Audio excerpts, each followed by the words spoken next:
বাংলাদেশের নিরাপত্তা ঝুঁকির শঙ্কা আর শ্রীলঙ্কায় ম্যাচ সরিয়ে নেবার প্রস্তাব আমলে না নিয়ে টাইগারদের বিশ্বকাপ থেকে বাদ দেয় আইসিসি। বাংলাদেশের যৌক্তিক দাবির পক্ষে ছিল কেবলমাত্র পাকিস্তান ক্রিকেট বোর্ড। এরপর থেকেই পাকিস্তান বিশ্বকাপে অংশ নিবে কিনা সে নিয়ে চলতে থাকে নানা জল্পনা কল্পনা। অবশেষে রোববার পাকিস্তান সরকার জানিয়ে দেয় ভারতের বিপক্ষে 15ই ফেব্রুয়ারির ম্যাচ বয়কটের সিদ্ধান্ত। আমাদের ক্রিকেটের পাশে যারা থাকবে সহানুভূতি নিয়ে অন্তত তাদের পক্ষে তাদেরকে একটা থ্যাংক ইউ দেওয়া উচিত। কিন্তু ব্যাপারটা যেহেতু প্রফেশনাল এবং আইসিসি একটা প্রফেশনাল বডি, তো সেটার ক্ষেত্রে পাকিস্তানের সিদ্ধান্ত পাকিস্তানেরই, আমরা সেখানে ঢুকতে চাচ্ছি না। বাট আমি একজন নর্মাল ক্রিকেট ফ্যান হিসেবে একটা থ্যাংক ইউ দিতে চাই যে হ্যাঁ, আমাদের কেউ না কেউ ফিল করেছে। পাকিস্তান ক্রিকেট বোর্ড সংশ্লিষ্টরা বলছে বাংলাদেশের সাথে হওয়া অন্যায়ের প্রতিবাদ জানানোটাও ভারতের ম্যাচ বয়কটের অন্যতম কারণ। তবে বিসিবির সাবেক শীর্ষ কর্মকর্তা রফিকুল ইসলাম বাবু বলছেন, ভারত পাকিস্তান বৈরী রাজনৈতিক সম্পর্ক হয়তো প্রধান কারণ ম্যাচ বয়কটের। সেই সাথে সবশেষ এশিয়া কাপে ভারতের হাত না মেলানো আর মহসিন নাকভির কাছ থেকে ট্রফি না নেবার প্রতিশোধও এই বয়কটের মাধ্যমে হয়তো নিল পাকিস্তান।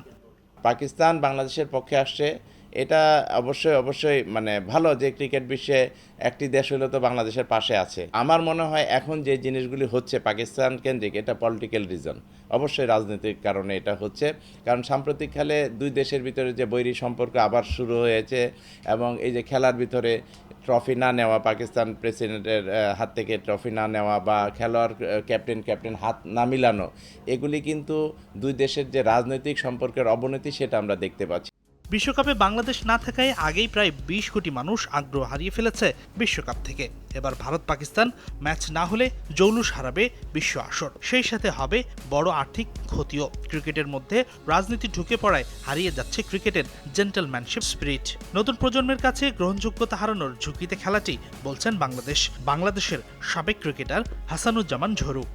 বাংলাদেশ ক্রিকেটে এখন মনে করেন ওয়ার্ল্ড কাপ খেলবে না, এখানে কোটি কোটি সমর্থক বিমুখ হয়ে থাকবে। এক একটা ক্রিকেটার কিন্তু এক একটা মানুষের হৃদয়ে ধারণ করে, তাদের ক্রিকেট স্কিল, তাদের ব্যক্তিত্ব, তাদের কথা বলার ধরন, তাদের পারফরমেন্স। তো আমার কাছে মনে হয় অবশ্যই এটা একটা ব্যত্যয় ঘটাবে। এই ইম্প্যাক্টটা অবশ্যই ক্রিকেট বিশ্বের উপরে এবং ওয়ার্ল্ড কাপের উপরে পড়বে। হাসিনুর রহমান, যমুনা স্পোর্টস, ঢাকা।